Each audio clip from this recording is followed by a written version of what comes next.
We're back here again for part 2 of the tips and tricks series, where we're going to break down 4 more key concepts, what you can do to get better quickly, and what the pros do to take it one step further. If you missed the first one, link in the description below. Make sure you check that out after you watch this video. Let's get started. The first concept we're going to look at is you have to know your cards.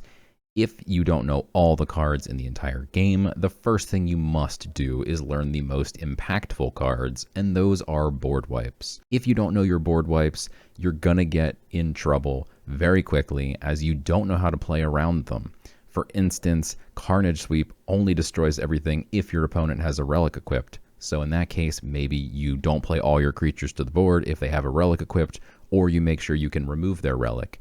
The Hunt deals 8 damage, so if you leave 8 health on the board, you're going to get in trouble. Maybe playing a bigger health creature rather than a bigger threat with strength, for instance a Marshwalker instead of a Wild Hog, might give you extra health on turn 6 to try and put you over that 8 damage limit. Rapture Dance is a really important one to play around. Almost every Deception deck plays Rapture Dance. It does deal damage to each enemy creature equal to the number of enemy creatures on the board. That means, let's say you have 3 creatures on the board and they all have 4 health. You'd have to think twice and be very careful about playing a 4th creature. Otherwise, all of your creatures are now going to die. So knowing all of your board wipes is going to be the key first step to making sure you know what to play around. After that, you really just need to study all the cards and know everything that your opponent could throw at you, lest you walk right into their plan. The best resource for learning all the cards is gudex.com. There's a link in the description below. You can check it out. It has every single card. You can search cards. You can look up by set, by mana. Get yourself comfortable knowing all of the cards from the newest set, from the core set, from the welcome set. Keep in mind there is a core set refresh coming up soon, wherein a lot of cards might change. We still don't know for sure, but we'll all have a lot of learning to do once that happens. Tip number 2 is knowing the order in which you attack in order to optimize favor. So let's look at an example to make this easy. Let's say your opponent has a black jag, and you have in your hand a Vanguard Axewoman and an Athenian Archer. You could do 2 things here. You could either attack with the Vanguard Axewoman, your Axewoman dies, they gain 3 favor, and then shoot with your Archer, their Jag dies, and you gain 3 favor. So both of you gain 3 favor. Or you could do it in the opposite order. You shoot with the Archer, you don't gain any favor, and then you attack with the Vanguard Axewoman. Both creatures die, no one gains any favor. So ultimately you're going to say, well, CopperPitch, these are the exact same scenarios. Both people end up with the same amount of favor, so who cares? Well, this actually comes into play a lot, where you need to know if you're the one denying your opponent favor, or if you're the one who is racing in order to try and get a spell, for instance. Let's say there's a Rune of Fire in the Sanctum, and let's say you have 11 favor and your opponent has 0. In that case, both of you gaining 3 favor is probably perfectly fine for you. You're going to get 1 hit away from being able to buy that Rune of Fire. They're still very far away. Let's give another example where your opponent has 9 favor and you have none. Well, in this case, they're getting pretty close to that Rune of Fire. You still might be able to deny it from them, and it doesn't really help you to get 3 favor. You're still only going to have 3. They're going to be up to 12. So maybe going 0 favor for both sides is the better option in that case. So this is just something you need to think about every time you're making trades. Make sure you're trading in the optimal order for the current situation that you are in. Tip number 3 is knowing the meta. Every single weekend ranked, you have to make one decision that is going to completely affect the outcome of your weekend before you've even started playing. That is picking which deck you're going to play that weekend. Knowing the meta means you're going to get a lot more wins if you just know what matchups are going to be favorable for which decks. For instance, a lot of people love to say that Death Board Wipe is busted and OP and annoying. Well, they're right about the third point. It is annoying. However, if you know the meta, you can see that 30% of people are playing nature. That means Death Board Wipe is going to win 30% of its games just automatically, as Death Board Wipe hard counters nature. It also has a nice matchup against war And it has horrible matchups against Deception, Deck Steal, and Light with Radiant Dawn. However, no one is playing Light, and Deception Deck Steal is not super in style either, which means Death Board Wipe has pretty much free wins for about 50% of its games, and then has an advantage in the other 50% of its games. The same goes for Control War. Control War also crushes Nature, and since everyone loves to play Nature, it makes these other decks look like they're really busted and OP. The truth is, the top players just look at the meta, they look at godsunchainedrightnow.com, and they say, oh, everyone's playing Nature, I'll just play the deck that hard counters Nature.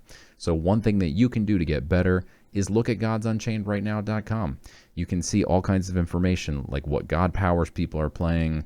You can see the percentages of each win rate for each god. You can pick different filters to see which ranks you want to look at specifically in which time frame. It's a very cool website that helps you understand what everyone is playing, and then you can just play the deck that counters that deck that is very popular at the moment. To be clear, Death Board Wipe and Control War both have some extremely busted cards, like Magic Missile Launcher and Apocalypse Now, so regardless of what everyone was playing, those decks would still have high win rates. However, the fact that everyone plays Nature really compounds the issue. Tip number 4 is end-of-turn operations / board ordering.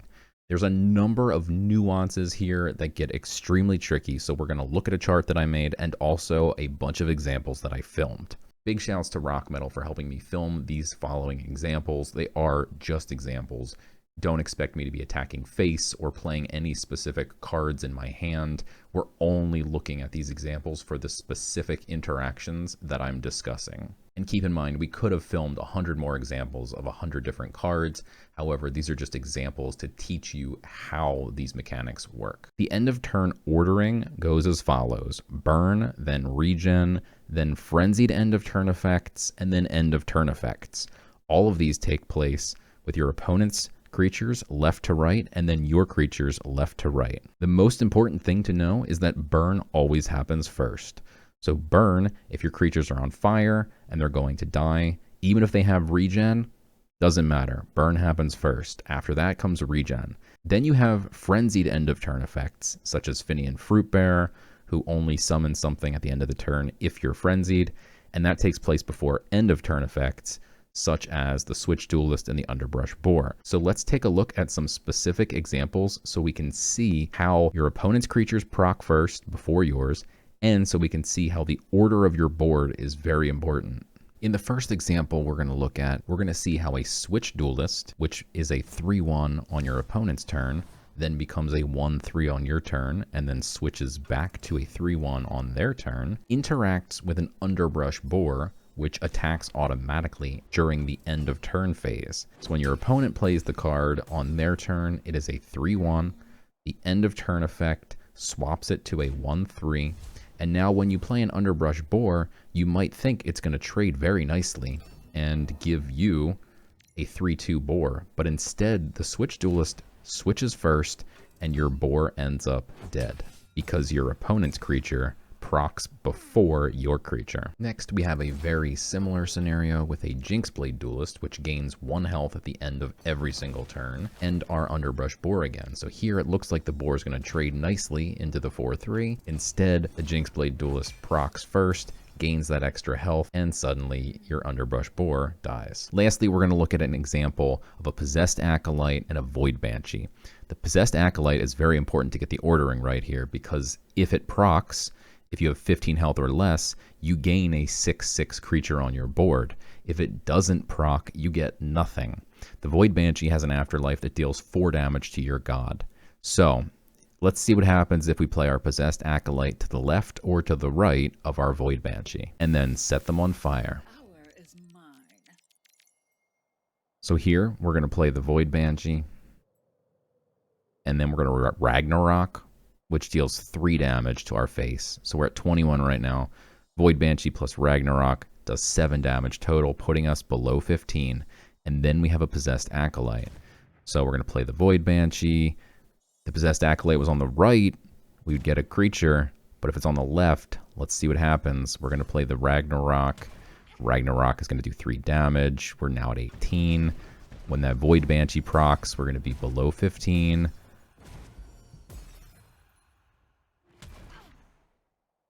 And we didn't get a creature. Not good.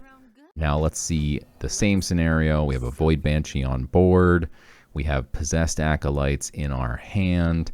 And we have a Sulfuric Rain this time to set them on fire. We're at 17 health, so that 4 damage is going to help.